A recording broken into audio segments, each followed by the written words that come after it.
It's all about the Palouse today, the shots, the challenges, the fun, and of course, the lessons learned while out there shooting. This is the Great Outdoors Photography Podcast, episode 146 for June 29, 2022. Hello and welcome to the Great Outdoors Photography Podcast. It feels really good to say that new name. I'm your host, Brent, and I'm all about helping you pursue your photographic purpose in the great outdoors.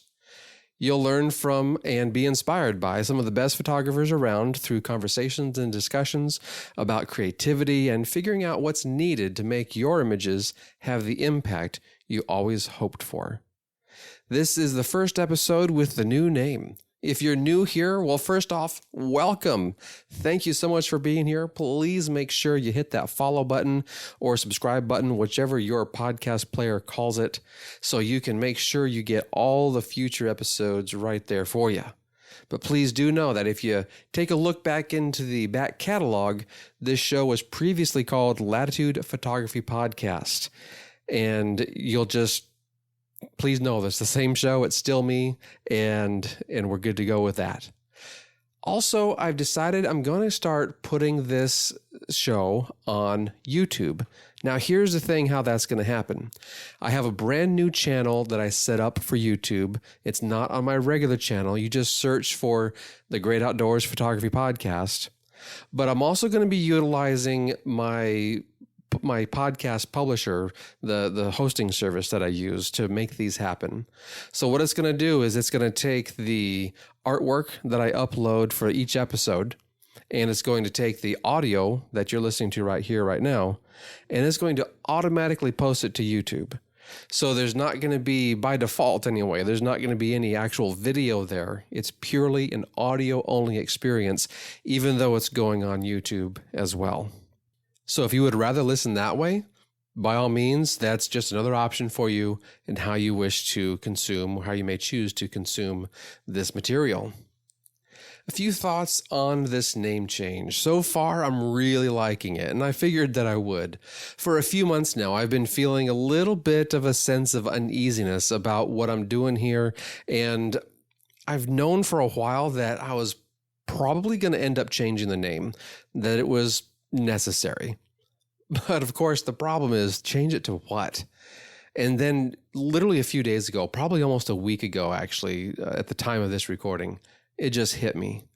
I was like, yes, the Great Outdoors Photography, that's perfect. I love it. That's just going to be amazing. And since the domains were available, I just was like, okay, I need to get this. I need to make it happen. So I figured, let's do it. I better pounce. I better make it happen.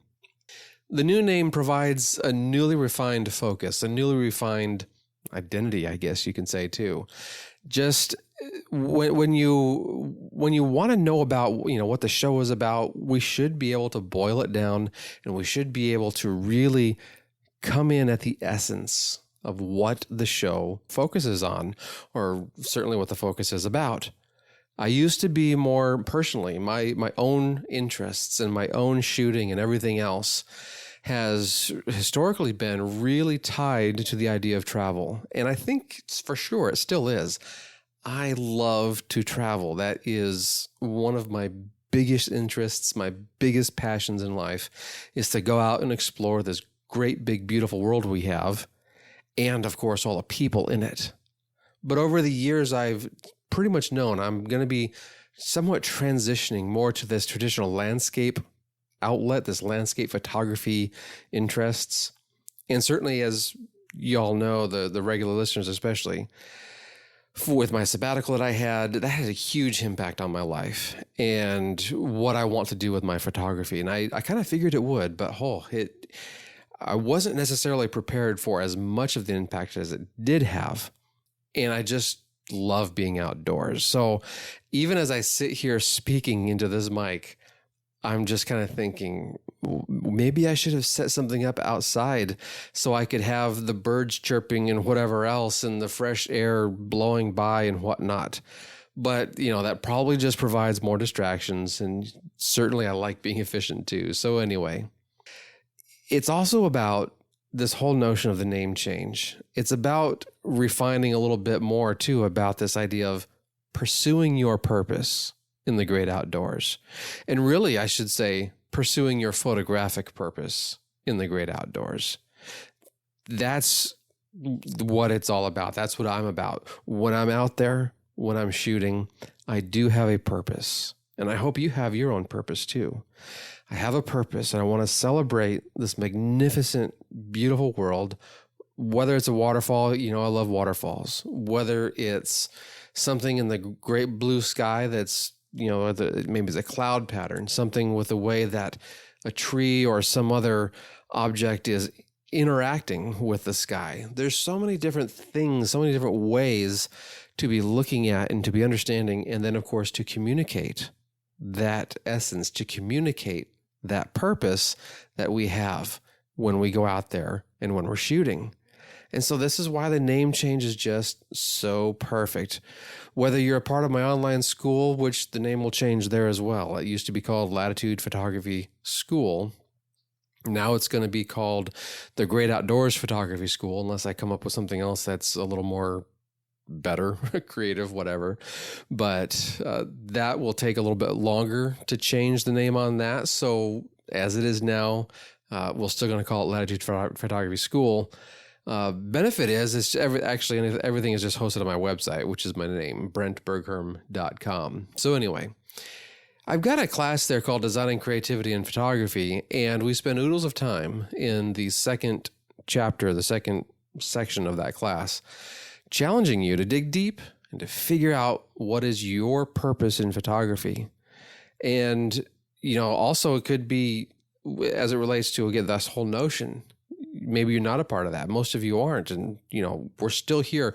We're going to have these kinds of conversations. We're going to be thinking about this idea, pursuing our purpose, pursuing our photographic purpose in the great outdoors.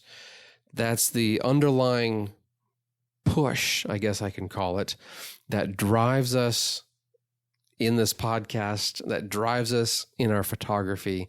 And that's what we want to be thinking about. That's the essence of what we want to be hovering about when we're talking about whatever it is we talk about here on the show.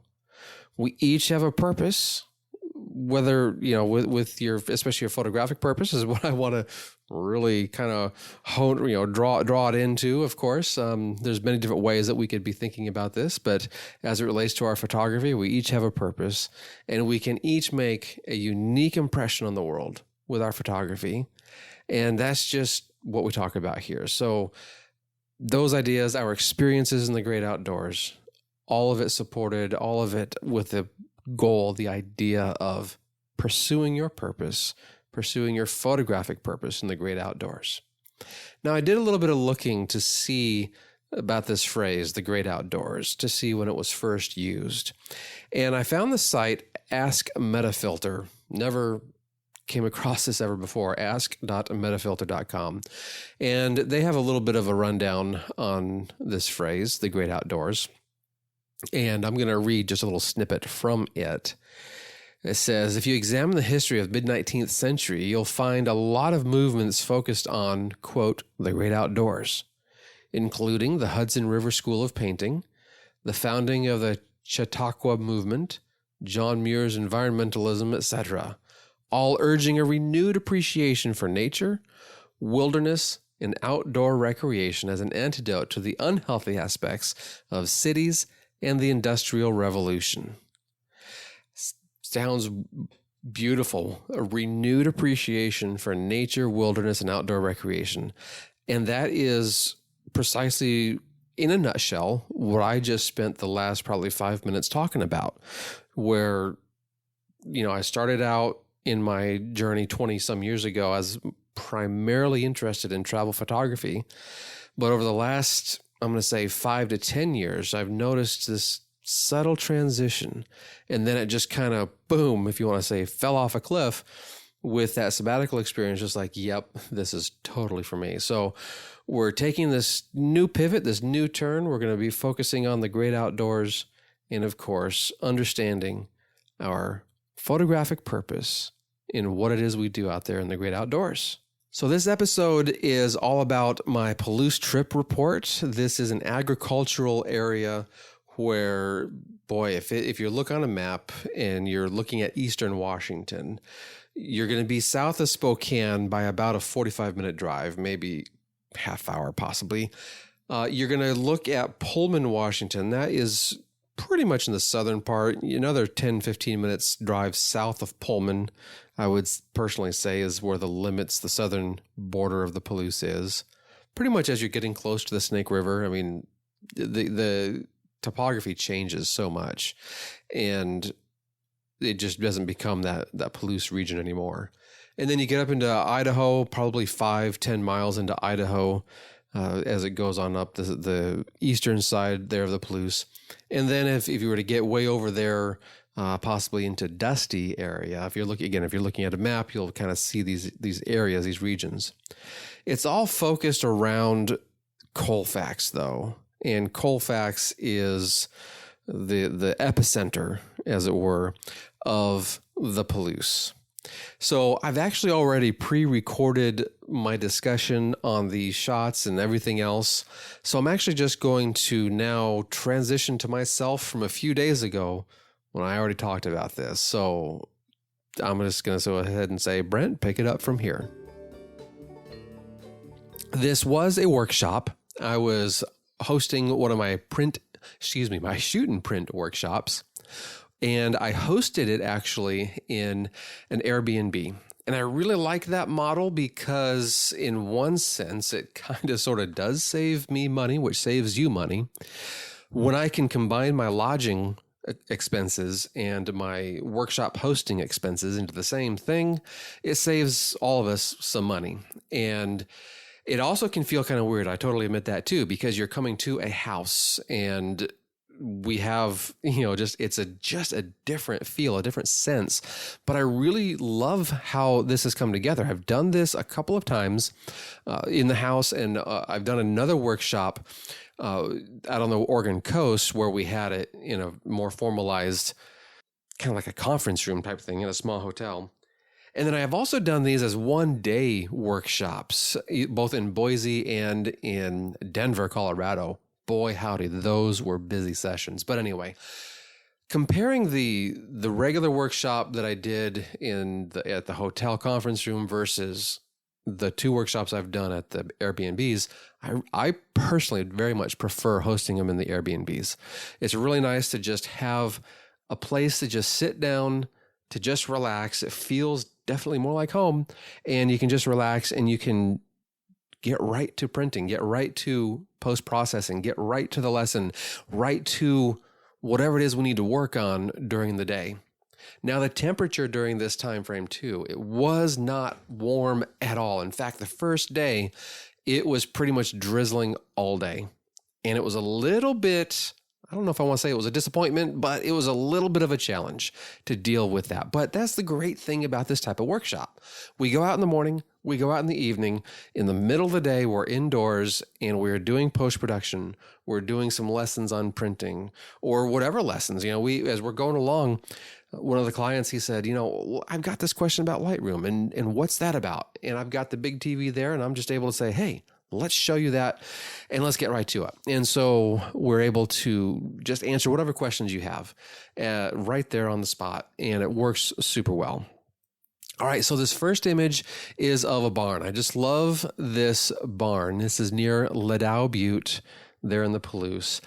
All right, this barn is decaying, and we see significant holes in the roof. In fact, if I were to compare this to the shot I did a couple of years ago, I bet you that there's more panels, there's more items that have fallen through the roof.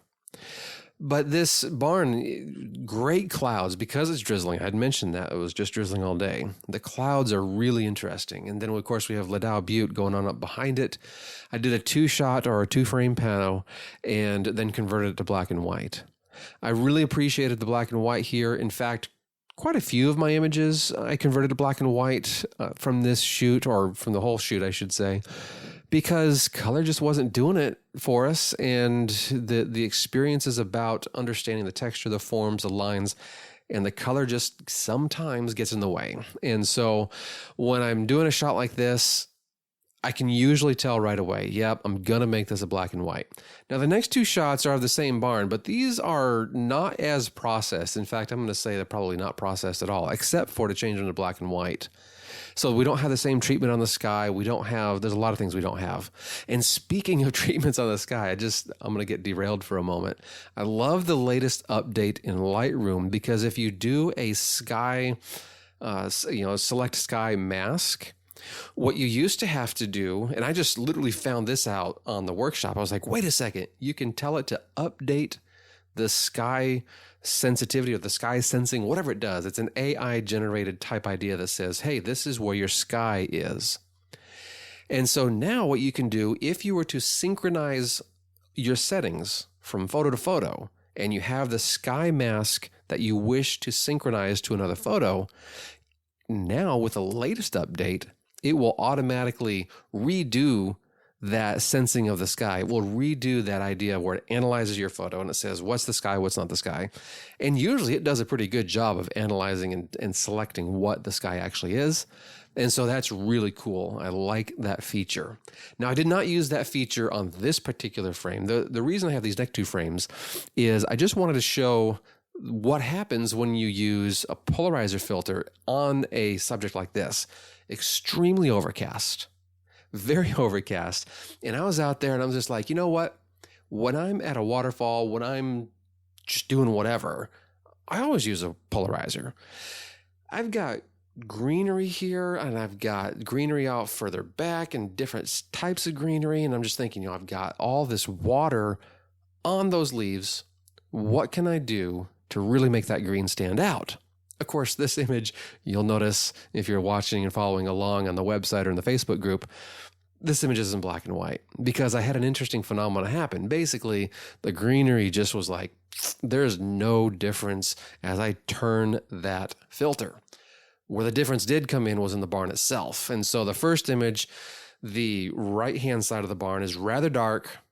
The top of the barn is it has a lot of sheen on it. It has a lot of reflections on it. You go to the next frame. All I did was turn that circular polarizer. And the right side of the barn came up just a little bit in tonality. We're getting a little bit of those sheens, those little bits of reflections, but it really canceled them out of that roof. And so I actually ended up liking it without the circular polarizer for this setup that we had. And so the initial shot that you saw is basically a balance of the two, shot number 2 and shot number 3, where I'm not isolating, nor am I, holding back those reflections. I'm just letting them do what they're doing naturally without the polarizer. And it worked out pretty well. I got really the detail I wanted that way. And that was just the best way to do it. The next shot is this little schoolhouse that is in Idaho, just on the other side, right near the Ladau Butte. And actually, there's quite a few things right near Ladau Butte. I'm going to get to that in a little second, a few minutes. But this schoolhouse, slightly out of focus if you were to zoom in on the details, because I'm focusing in on this mailbox that's right front and center. And there's nothing super special about this shot. It's really more of a record shot just to say, hey, here we are. This is what we did. But the clients, they were able to go around the house, the schoolhouse, and we even had a farmer pull up. He was just like, what you doing? And just shooting some pictures. And he was kind of like, that's okay. All right. Yeah, that's good. And so we chatted for 3 seconds and then he went on. But I've been to this schoolhouse many times, and in this lighting, I just wasn't as excited with what I was getting. So decided, you know what? I don't think I've ever photographed that mailbox. So I'm going to go get that. And it was one of those things. I got it to get it, and I'm glad I have a record of it, but it's not something I'm going to say.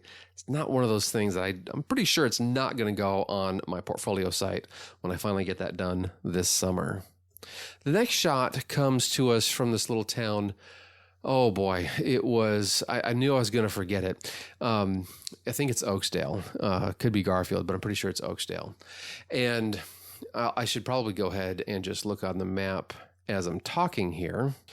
Yes, definitely it's Oakesdale, Washington. And I turned this one to black and white too. I had a lot of different, and it's also actually a 2-frame pano, or is it 3? Anyway, I also had a lot of different setups where I was walking around on the main road photographing these old buildings, and this is an old drugstore, and then I have a Hardy Brothers general merchandise big sign up on the brick wall of another building.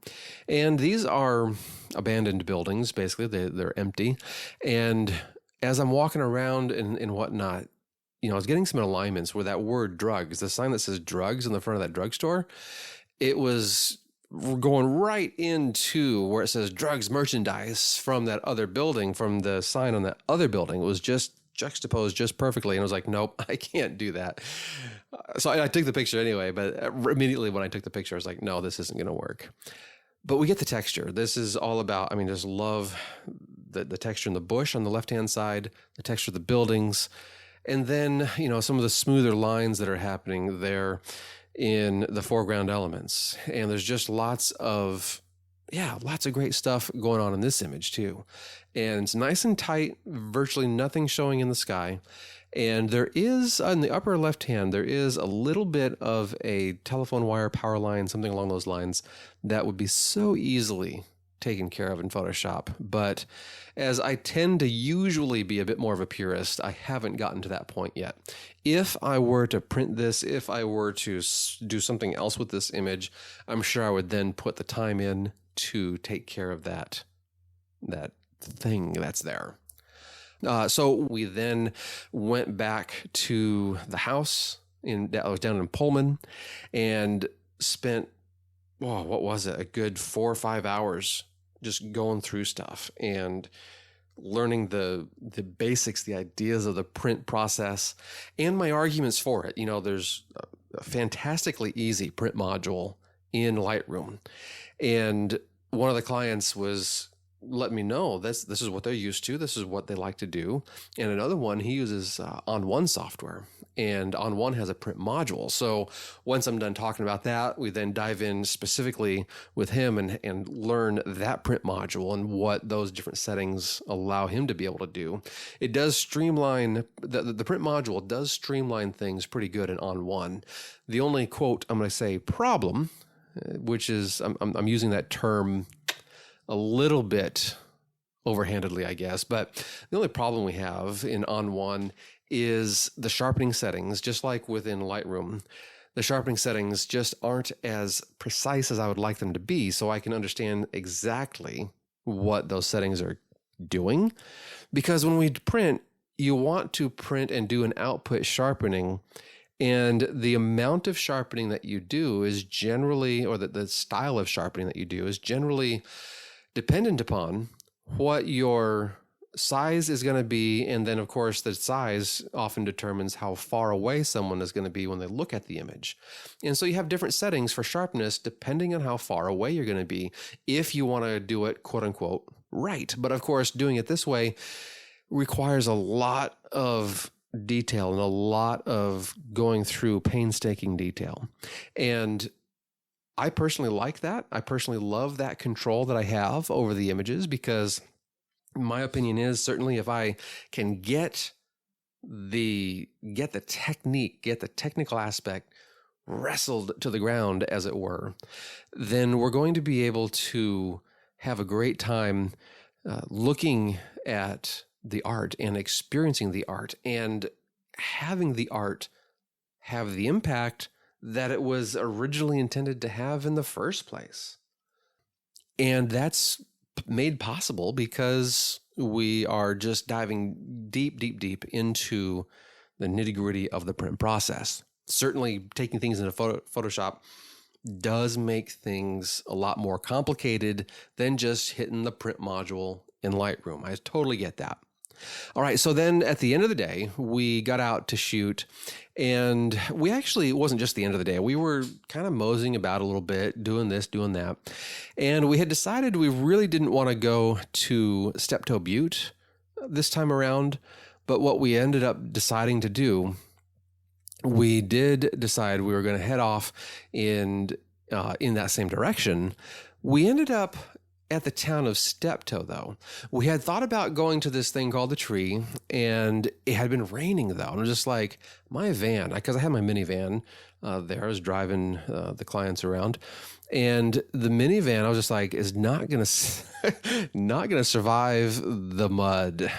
So we looked at the road to go out to this place called the Tree, and we'll see some pictures like that in a moment of that at the end. But I was just like, no, that's not going to work. So we backtracked a little bit, and we went to the town of Steptoe, and there's a cemetery there up on a hill. And I kind of spied that from the main highway, and I was just like, yeah, that's where we're going to be. And this image that I have here is totally not a very exciting image. It does show a couple of the clients there setting up their shot. They're silhouetted. We have the American flag silhouetted. We've got this brilliant color coming through. And I was taking a gamble. I decided to come back and see if I could get a shot with the gravestones and the like, thinking that the sun would probably lighten up all above me and such, and I would get a wide angle shot. And that didn't happen. The sun was brilliant over on the horizon. And one of my clients, the image he got and he printed was amazing. It was this sunset. So if you can just imagine this sunset with a grain elevator silhouetted and the hills kind of rolling, oh my goodness, it was so cool. And I totally invite him. I hope he's willing to share it and put it in the Facebook group, because it is certainly a really awesome image, and it would be awesome to share it with y'all. The next morning, we went off and went down to Uniontown, and there's this thing called the wheel fence. And one of the guys is like, so tell me about this wheel fence. What's the deal here? Why is it called wheel fence? And my response was, it's literally a fence made of wheels. And we're like, oh, yeah, great. Okay. So I've been here plenty of times. This is one of those things where you've heard me talk about this idea, where the icon of a location is usually something that doesn't necessarily excite me. But in this case, this was this one gentleman's first time there in the Palouse, and that asked me that question. And I was just like, you know what? We're going to be able to find something. It's one of those things where it was kind of like a safe bet for sunrise. The color did not do anything for us. And we were just like, it was, and I figured that was going to be the case. The way the cloud patterns were and such, I figured that was going to be the case. And so I was just like, look, we're going to get some details. We're going to get some wider angle type shots. We're going to have some fun with this over there in Uniontown. So we went down there, so like 15 minutes south of Pullman. And we pulled in before sunrise and were able to just get a little assessment of the place. I got a few detail shots, really was focusing on helping the clients because, again, this is not something that super excites me, but what's really cool about a thing like this, I do love and I do appreciate the opportunity to try and get something that, at least for me, is unique and exciting in a place that is so overdone and so iconic for a location. And so this shot that I'm showing, I've got this fence post that is coming through the middle. It's at a little bit of an angle. It leans a little bit to the left. I've got a major hub with some nice spokes coming off from the right-hand side, and then two other wheels on the far left-hand side of the image that are cropped off. And I just liked the overall design of this image. I liked the contrast of elements. Lots of straight edges, lots of curves with the wheels. And then the natural elements behind certainly are all out of focus because of my depth of field selection. But it just really came together super tight, and I figured I liked this anyway, and so I figured I would show it. But we were certainly getting a lot of the clients had a great time experimenting and such. And one of my clients too, he was like, I just don't want to go there. and he came away with some really good images. And he actually made a comment too, saying, you know what, I'm glad we did go there, because it was something that just resonated. It allowed him to resonate and allowed him to let it soak in a little bit. And I think that's what a place like this, and that's kind of my style. That's my approach to it. When you go on a workshop, if you want to go bang, bang, bang, bang, bang, and just get all the stuff and have, whether it's settings fed to you, or maybe you feel like you're left on your own devices for too long or something like that, then that's something where, that's not my workshop. So when you come to something, some type of workshop with me, we usually, now there's one time I'll tell you about in a little bit, but we're usually a lot more relaxed. We go out there and I just want to relax. Stress and all these things, that is usually rather, it's antithetical to the whole idea of trying to be creative and its whole idea of trying to communicate what's important to us about a scene. Is it important for us to communicate that we were rushed? And is it important to us to, as we tell the story of what we did and where we were at, to say, oh, I didn't have enough time, or, oh, this or that? And surely there's going to be those kinds of situations, regardless of what your approach is. But my approach is definitely something where let's come to it. Let's let the camera sit in the bag for a little while. In this case, walk up and down the fence line and see what happens and see what the light is doing. Let's take a look and just see. Let's just let it be. Let's let us be. And then when you get that little bit of a spark of some kind of, this is interesting, that kind of idea, then you get the camera out and then you get the tripod going and you get everything coming together and things just start, and then you explore still, because once you see that inspiration, to me anyway, is still requiring a little bit of exploration. I like this element, I like that element, but how can I make these come together and create a nice, fine photograph? That's the challenge. And that's what we look to do when we come on to a scene like this. All right, I obviously did not reset my camera's clock for some reason.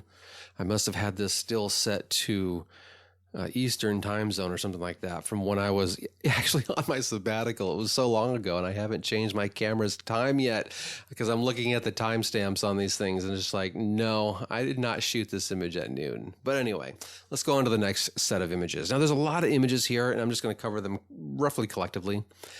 These were the images that we did in the afternoon. So the morning images, we drove around quite a bit actually. That's another thing about this workshop is we usually start off with a place that is a fairly well-known spot to me and where I'm going to be like, no, I think this is going to work out for sunrise, or I think this is going to work out for sunset, or something along those lines. But I like to pack in a little bit of time usually to try something else as well, and always to just see what happens with serendipity and to allow us to explore some. There's value to just going out and exploring. And so that's what we did in the afternoon for at least a little bit of the time. So as we were driving about, we went up to actually Steptoe Butte, and when you go there, especially those of you who have been there before ad nauseum, possibly for some of us, what can we do to explore there? But we gave ourselves plenty of time, like I was just kind of saying. My standard go-to, whatever, is to try and just give us time to soak it in. Went all the way to the top so we could see it from the top, but about halfway back down, that's where the real good stuff is. And so there was 2 spots to choose from, and after weighing the options, I was like, I really think this is the better spot. And boy, howdy, we were in the spot. It was gorgeous at sunset, but we had plenty of time. So we walked down the hill, me and one of the clients, so we walked down the hill, and nothing was coming together for us. It was just, quite frankly, it was boring light. It was really overcast and it was boring. There's no other way to put it. So I actually ended up getting into some in-camera movement. The client and I actually had this idea at about the same time. It was kind of funny. We just both started going and then we're just jerking our cameras around at the same time. We found this little place. I don't want to really call it a meadow because that suggests something fairly large and fairly expansive. But this is on the side of Steptoe Butte, and just all of a sudden these red leafed or red blossom, really tiny blossoms, if they're blossoms, flowers came about. And so they were intermixed. And it was like, this is very interesting because from above, you're looking down, you just see the green grass and you really don't see these spots of color. But as you get close, as you explore, you get close, these spots of color are uncovered. But there was still just nothing there with the setup, with anything as far as the lighting or whatever the subject is concerned. So in-camera movement, I got a bunch of these in-camera movement items because I just couldn't pick. So as you're clicking through the images, you're just going to find a bunch of them. And the third one in has a really cool structure to it. We've got a lot of vertical movement, but then we have this thing broken up with some larger pieces of grasses, and the whole scene is broken up somehow with these other pieces, these other grasses coming through. I don't know if they're doing what they're doing because the wind was blowing them a certain way. Sometimes maybe they were more following the motion, the path that I was going, or just what. But it turned out to just be really cool because it added a little extra piece of texture to the scene that you otherwise just don't have. And I just really appreciated that. The other ones, the next 3 or 4, are really similar and lots of camera movement. The one thing to make sure you do on the camera movement, turn off your image stabilization because it's going to try and correct. And I spent the first, 50 shots without remembering to do that. And then I was like, oh, duh, then I turned it off. And as I look at it in the computer, I can tell a difference. So as it's trying to correct for the severe movement that's happening. And yeah, it's just so much more smooth when you have that image stabilization turned off in your camera. Whether it's your lens or your camera, and like the R5 does, it uses a combination of both, the in-body image stabilization and the lens image stabilization. I have another one. I clicked another 5 over from that one I was talking about with the difference in texture and motion and the direction of things that were going. And this one has another item that is just totally not doing the right thing as it relates to going up and down. It seems to be going crossways. And I just looked at that and was like, I don't know how that happens, but I love it. I think it's really cool. I think it's really awesome. Now, some of these too, I have cropped a little bit because there was some items that are just a little bit annoying in the edges, on the edges, whether it's the left-hand side, the top side, whatever it is. So some of these you'll see are just a little bit of cropping, and maybe some others still need to be cropped or what have you. These are heavily processed. My goodness, I put the contrast up to almost 70, and then the whites slider at plus 25, the blacks slider at negative 15. So even more contrast through those sliders as well. I then actually took a clarity. I don't usually do a negative clarity, but on these I decided to do a negative clarity. So it would kind of more just be smooth and blend together kind of a thing. And then I did a vibrance of about 13 or so and a saturation, it looks like at around 28. And the vibrance, that really will help kick up unsaturated colors and certainly cooler colors because it tends to leave the warmer colors alone. But then saturation, of course, blends, just bursts everything out, and it does its job like that. All right, the next one is, well, it feels almost like a multiple exposure. And if you were to look up some of Freeman Patterson's work where he does multiple exposure, this is from probably 20 years ago, but it kind of looks like that, although this is most definitely a single exposure, but just a different take on what can happen with purposeful in-camera movement. All right, so then when I was done with going the up and down route, I decided to I did do some twisting actually. I did some zooming as well. We're not going to show those today because they just, whatever. They're kind of cool, but they just weren't as good as these others. So I went from side to side, and this looks just like a river of color. And it's so cool. I got 2 of them here. And with those pink, the magentas right there in the center, that's those reddish type flowers I was telling you about. And then we have this really obtuse teal type color, greenish, seafoam green / teal. I don't know what that is. It's something in the middle. It's a bright color though. And then a little bit of yellow down in the lower corner. And yeah, it's just I don't know. There's just something about that.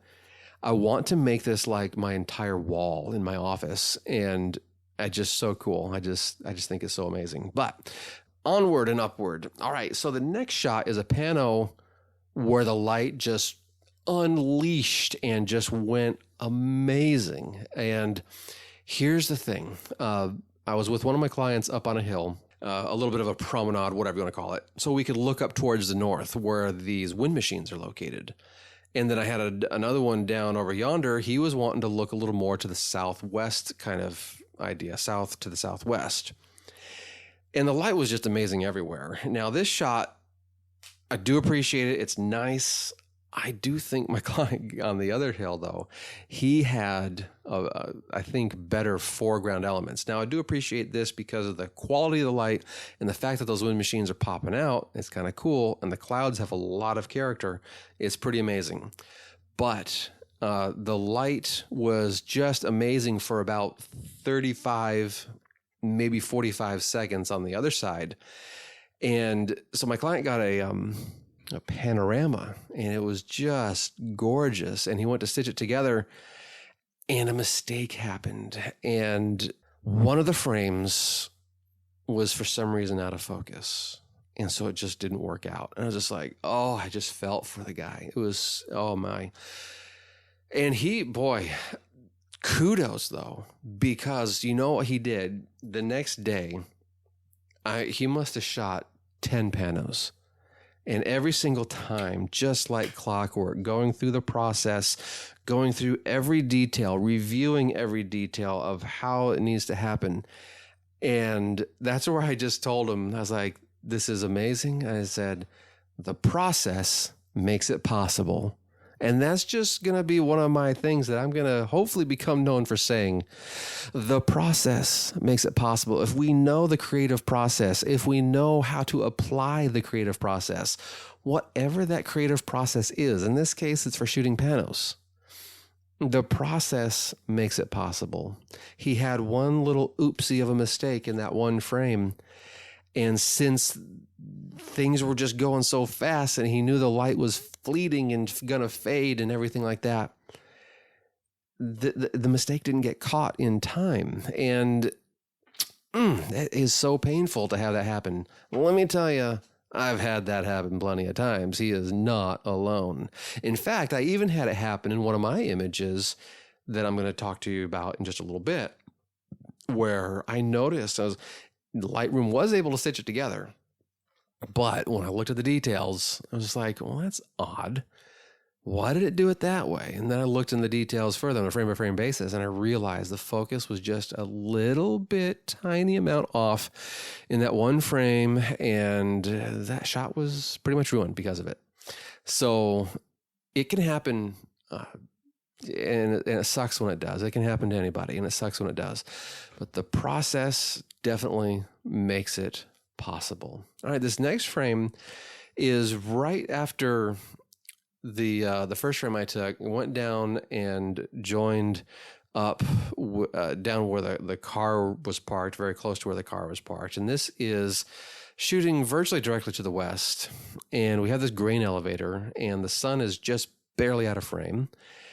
But we have this really, really brightly lit rim lighting on this foreground hill. And then the beautiful warm color coming through because of sunset. Now, what I did on this shot is a little bit of a trick where I just literally held my hand in front of the camera, in front of the lens. Now, it was off frame, just barely casting a tiniest amounts of shadow onto the lens itself. And what that did was it took away the flare from the sun, and it caused the sky to ever so slightly darken. I took this shot 4, maybe 5 times with varying degrees of my hand coming in front of the lens and getting more and more dark and having some flare because I wasn't doing it right. So I was able to get 3 or 4 or 5 shots, 4 or 5, I should say. And this one came out really good. Minimal flare, and also virtually no flare, and also just a little bit of darkening in the sky so that I have something in the sky.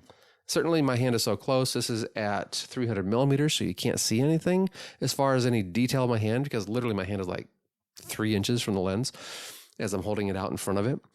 But we are able to have that little bit of a shading effect, and that allows, again, for the frame up in the sky area to just darken appropriately and bring it in so it's not being completely blown out. But just a really beautifully warm, wonderful image. And I really had to shift the color temperature on this one. The color temperature is 3052.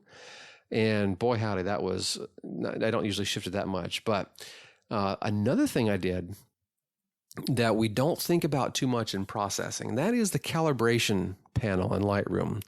In the calibration panel, there's this area called shadows, and it has a tint control.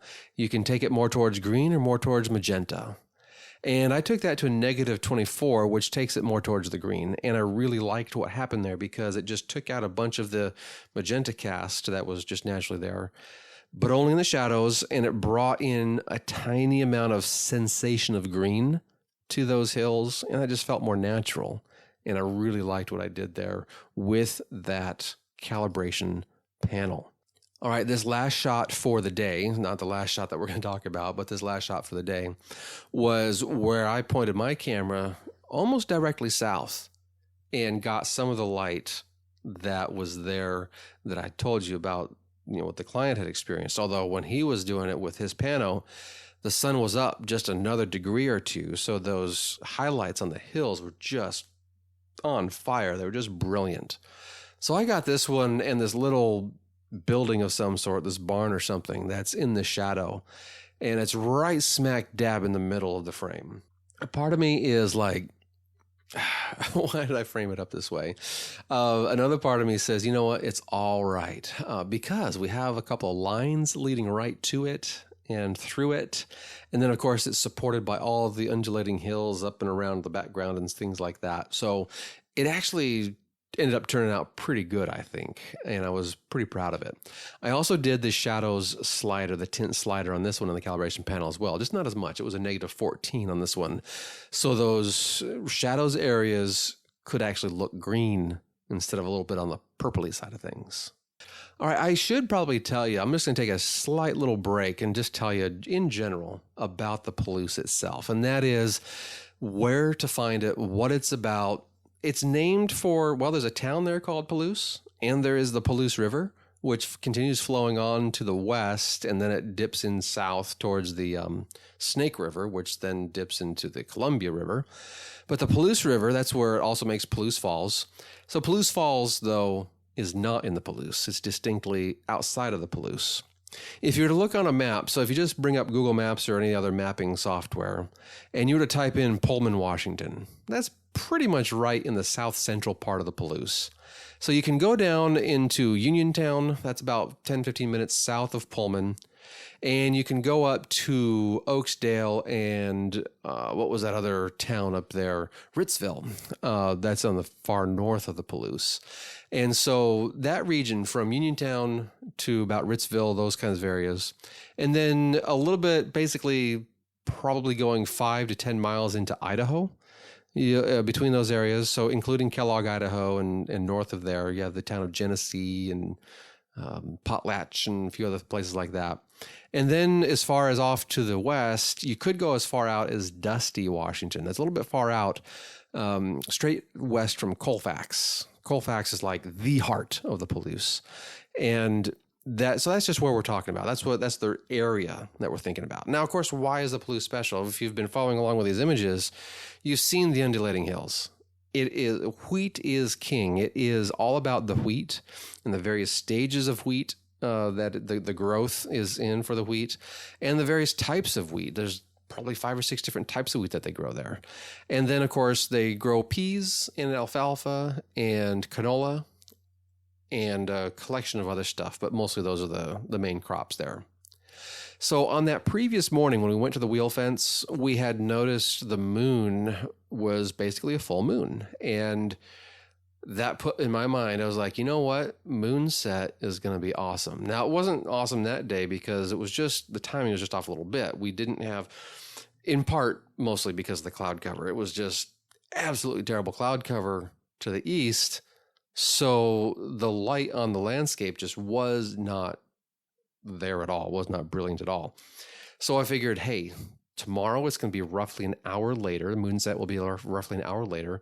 That means the sun will be up a lot higher. And if we get skunked with clouds again on the horizon, it's going to be up for an hour or more, and we'll be able to actually have some significant light on the foreground. So I started looking around on my map and on another map. There's another map that's published, and I will put both links in the show notes so you can have my Google map of the Palouse and this other map that I found this location on, actually.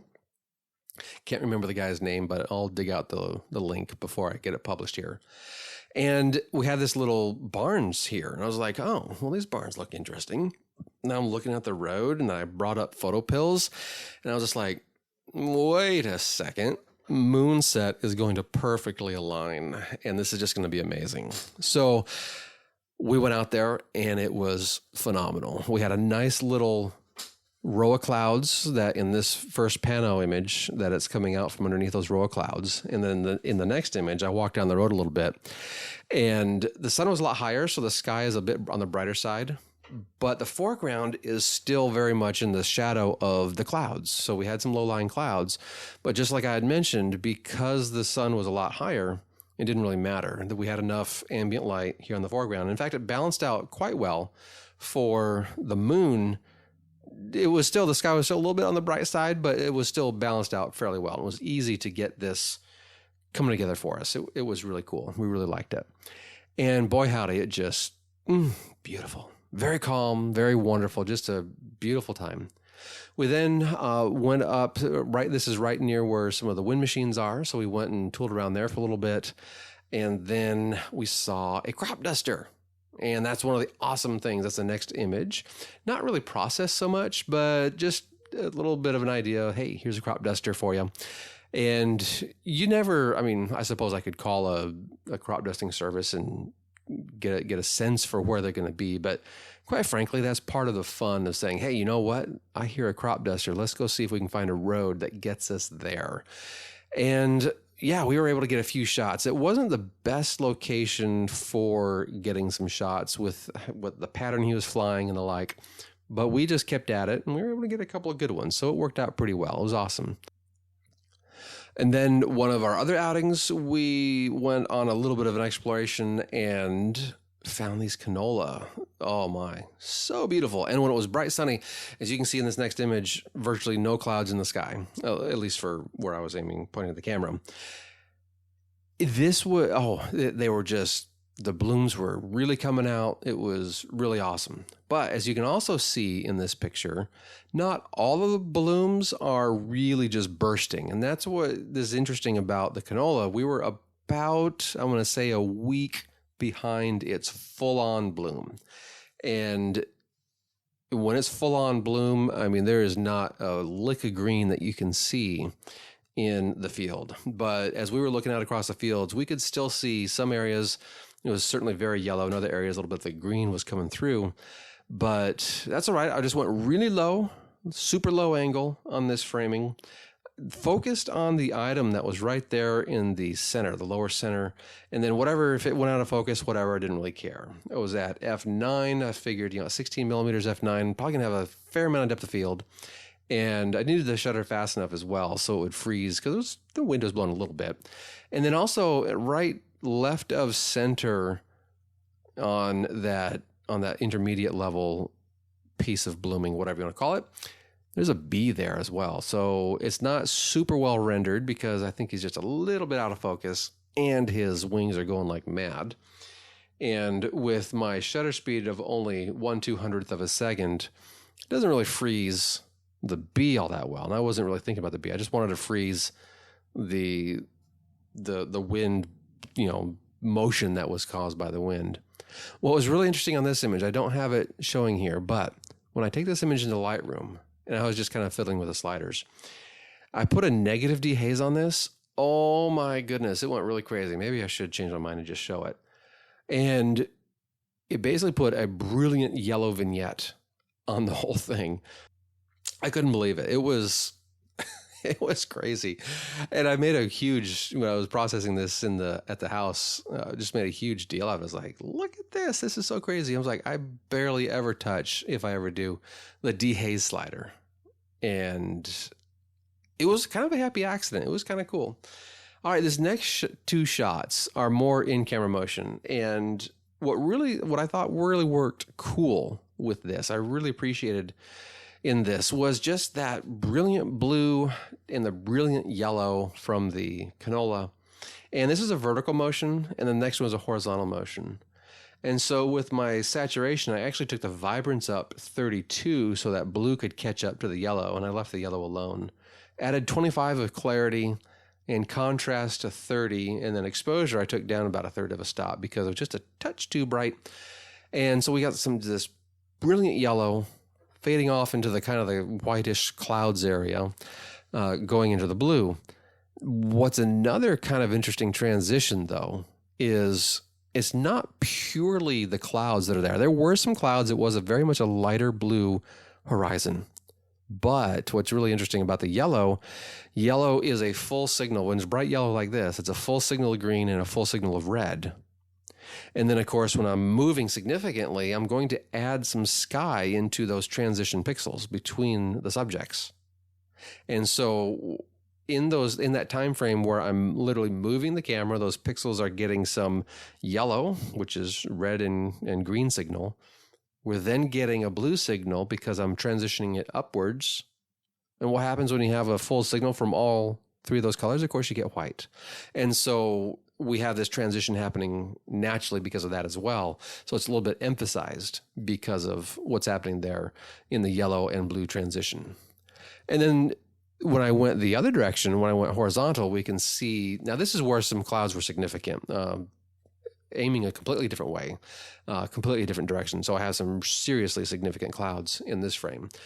But the contour of the hill is really, for the most part, kept pretty solid. And then we just have the flowing feel, the rush, the flowing feel of the field and certainly of the clouds. All right, just a few more images as we wrap this up. This next image, we went down to a place called Elberton, and it was a very old historic area, nothing really to see. It was right along the flooded Palouse River, and I got out on an old railroad bridge and didn't really take anything too exciting there. But as we came out of that canyon, because what's really interesting is from the town of Palouse to Colfax, the river kind of just winds through this canyon, this basalt rock canyon, and it feels very out of place.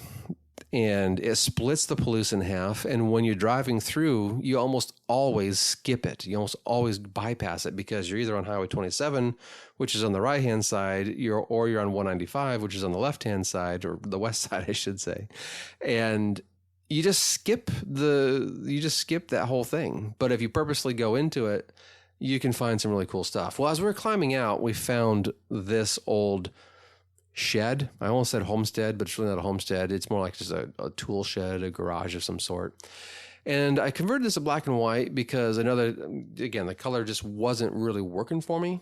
But I really wanted to focus our attention on those furrows in the ground as they lead you on up into the barn. Again, not a barn, but the building, which is a very bright structure. And then it's nicely punctuated. We have this little small sheaf or a stalk of wheat, whatever you want to call it, in the left-hand side. And then the furrows are going a completely different direction in the foreground area. They're going from side to side. So we just have a lot of different, just a lot of different things going on with the way that the eye is led. I just figured color was something I really wanted to just eliminate. And the clouds are all nice and soft. It's looking beautiful. So we have a nice contrast of textures there.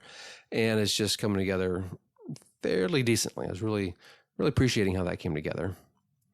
All right, on our last night of shooting, so we were out there, let's see, we started shooting Monday evening. We then shot Tuesday morning. We were in the office, if you want to call it that, the house, doing our processing Tuesday during the day. out Tuesday afternoon, out Wednesday morning for sunrise, and then in the house for processing Wednesday during the day, out Wednesday evening. We slept in Thursday because, let's face it, when you're burning the candle at both ends, number one, I'm concerned about my health because I need good sleep for sure. And if I can get good sleep, I want to do that. And I want to encourage that as well. But also, when you're really tired, your creative muscles are just becoming more and more atrophied, and it just doesn't work. And so this was going to be our last day of printing, Thursday. So we started printing in, say breakfast was about 8:30 or so. Started printing as soon as like 9 or 9:30.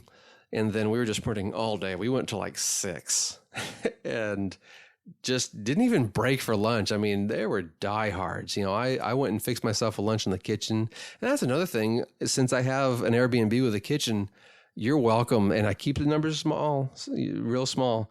So you're welcome if I do this kind of fashion of a workshop again. You're always welcome to bring your food and to prepare it using the facilities. That's totally fine with me. Certainly just pick up after yourself and, wash your dishes and whatever else, which is great. We didn't have any problem with that at all. But it just makes for a really relaxed atmosphere because we don't have to worry about stepping away, going out to a restaurant, paying all those fees for a restaurant, which is nice. Don't get me wrong. But if you want to save a few bucks and have a better experience anyway, let's just have a nice time there. It's just way better, All right, but so for Thursday night, I decided to take a little bit of risk, and I think I gambled a little bit too much.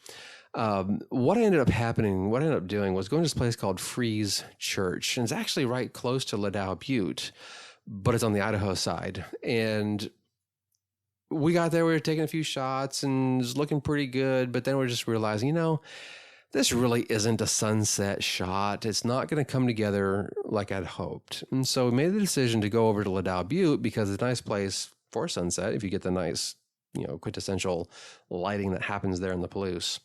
I ended up having to drive a little too fast, and it just wasn't what I'd normally want to do on a workshop, and it made us feel like, oh, we're rushing.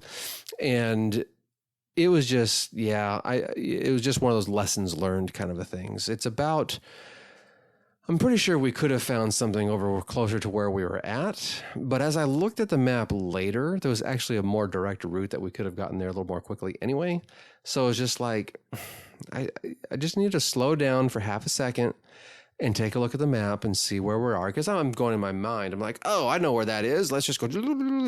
And if we had gone the actual way that I should have gone, probably would have saved about 10 minutes, and we wouldn't have had that sensation of rushing. So yeah, I guess we can just say, to a degree, lesson learned. Won't do that again, but it is what it is.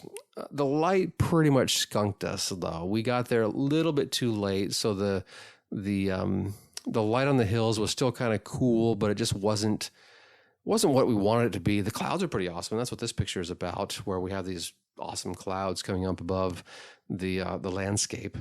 These hills that we're seeing here are actually in Idaho, and significant greenery down on the lower 10th of the frame, and then about 80% of the frame is these clouds. And yeah, it turned out really cool, and I really appreciated it, but it just wasn't the same. It just wasn't the right, whatever it was. It just wasn't the right ordeal. And actually, come to think of it, this was Wednesday night. It wasn't Thursday night. If I led you to think it was Thursday night, I just want to make sure it was Wednesday night. So Thursday, we slept in and then did our printing and everything else. And then we were just like, you know what? It's time for the tree. That's all we're going to do. Let's just go do the tree. And that allowed us to have more time printing, more time processing, which was great. And so we got more prints out than we would have otherwise. And we drove on up there, and the road had dried out beautifully. The van could get out there, no problem. And it was just so peaceful. No wind.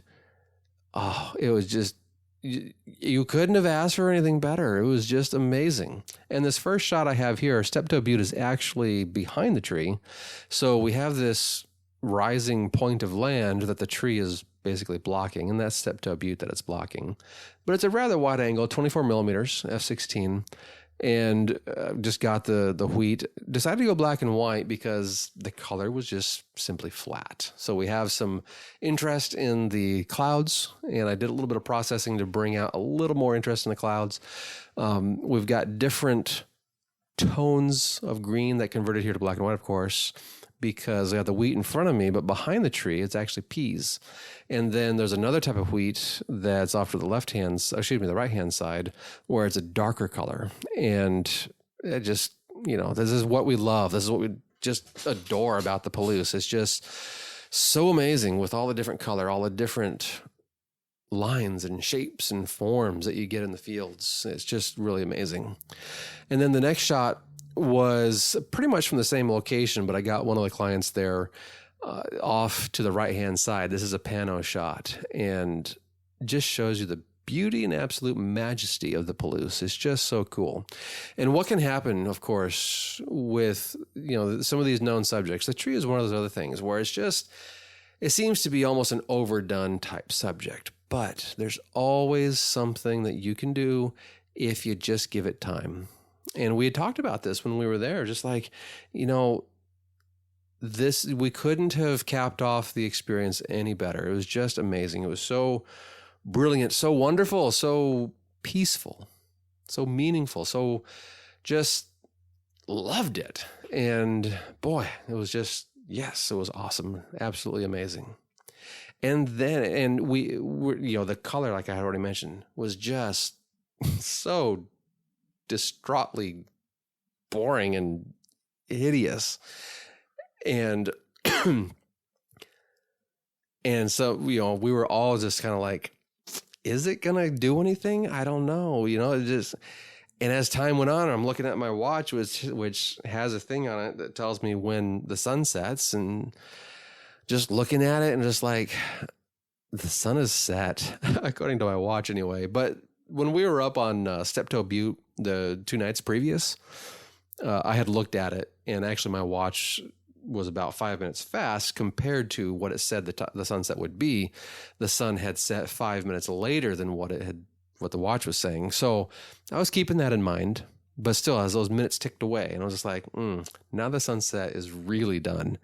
And then all of a sudden, it just goes. And that's where this last image comes into play. And I have this panorama, and if you see, there's a little silhouette of the client there, one of the clients there on the right-hand side. And just this brilliant color just really came out and lit up the clouds that were blowing through up above. And then the tree is nice and centered right there in the central portion of the frame. And the curvature of those clouds, just everything that just came together so brilliantly well. I was just really pleased with how that came together.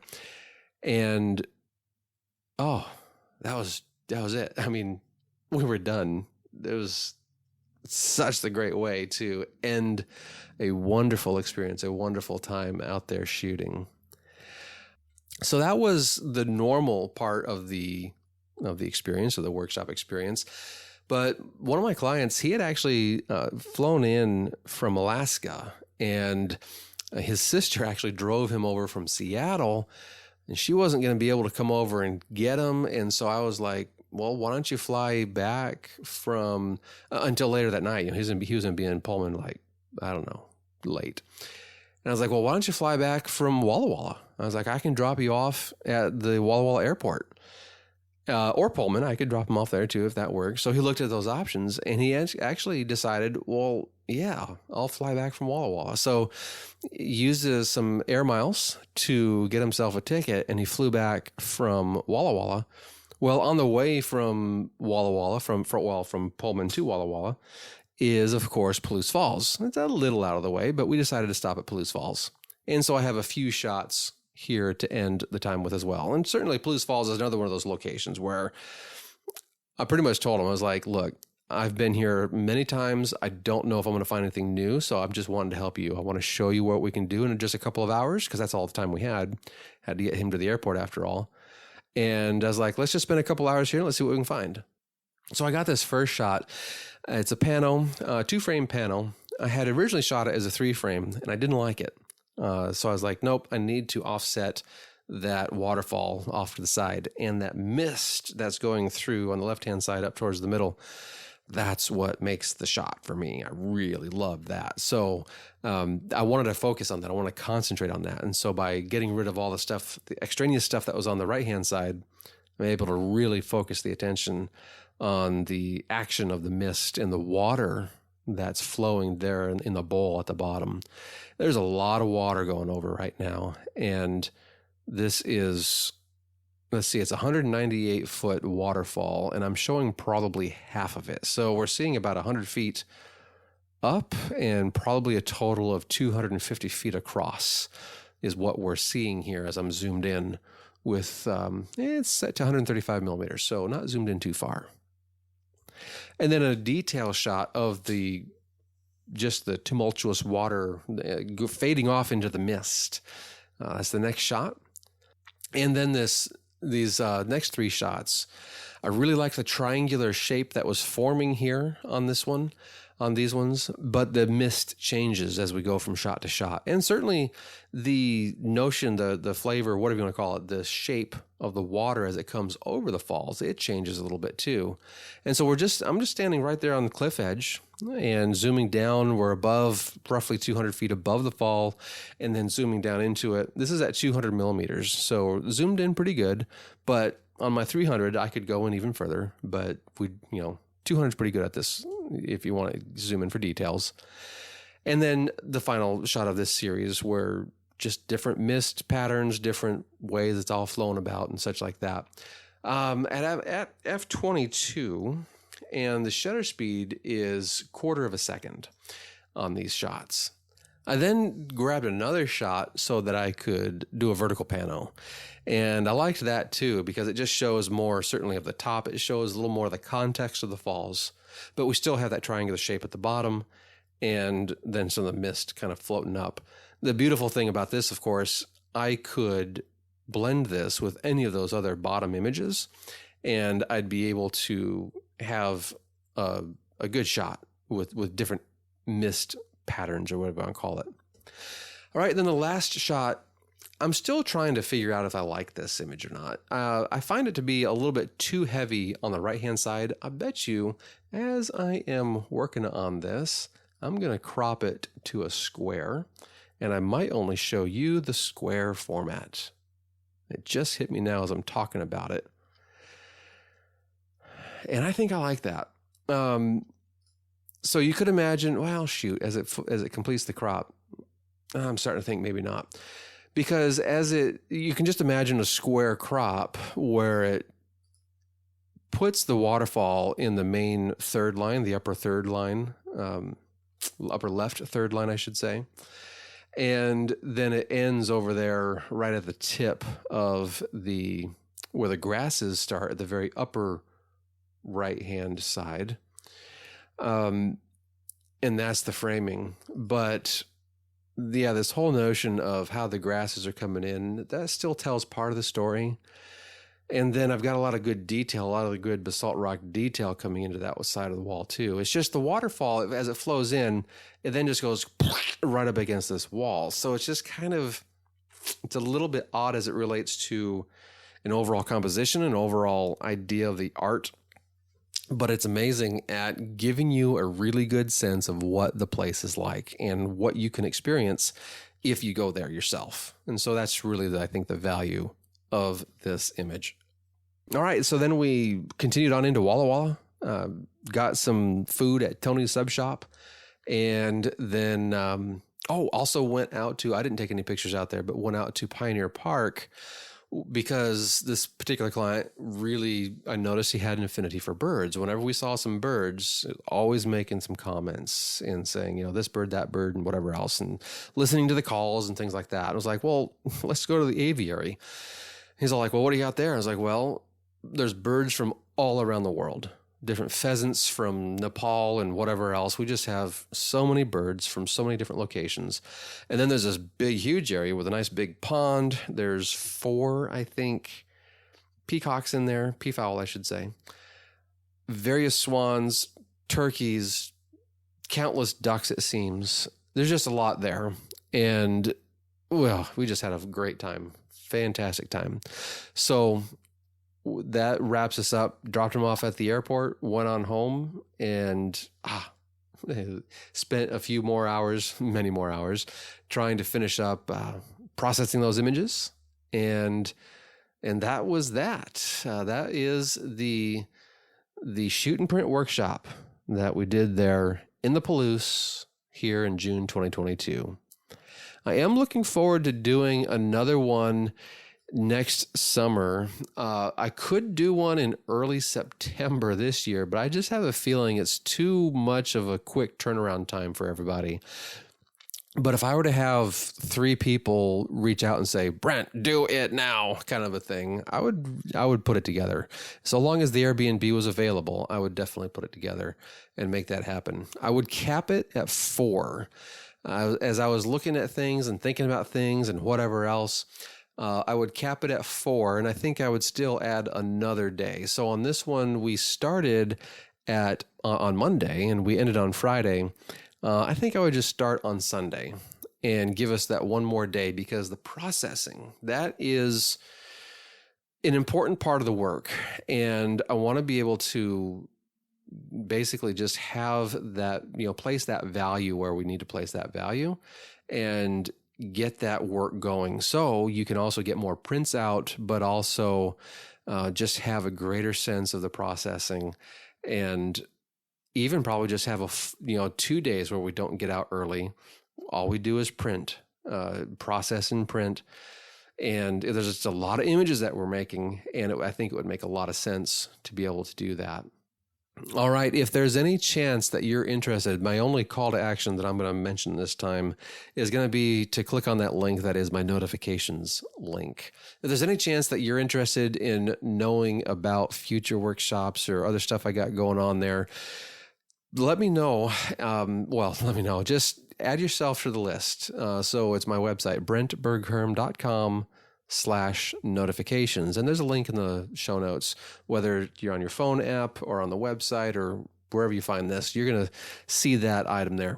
And when you sign up, I definitely am not going to spam you, because I'm so terrible at this whole marketing business and keeping up with things like my email and such like that. And by my email, I mean literally sending out emails where I create a message and send it out there. So it's really like the really important stuff is what I finally like, you know what? I really need to get out there and get an email out to the people. So if that's something like you would like to occasionally receive an update from me on email, these really important things, basically what happens is the email list gets the first dibs on any workshops and stuff like that. So there's that value there. But also when I write anything or otherwise release something new, there is something there that should be coming on your email. So there you have that idea. So sign up if you would. That'd be amazing. And maybe one other thing I would ask you to do is just to tell a friend about this podcast. Share it with a friend. Grab a copy link from your player, text it to somebody, email it to somebody, and I'm sure you've got someone in mind that would benefit from this type of inspiration, this type of storytelling, this type of just affirmation, I guess. I don't know. Getting out there, getting the shots done, and really, really trying to always do more, always do better, and always tell those wonderful stories about what this big, beautiful, awesome world we have to tell. So yeah, share it with somebody. That'd be great.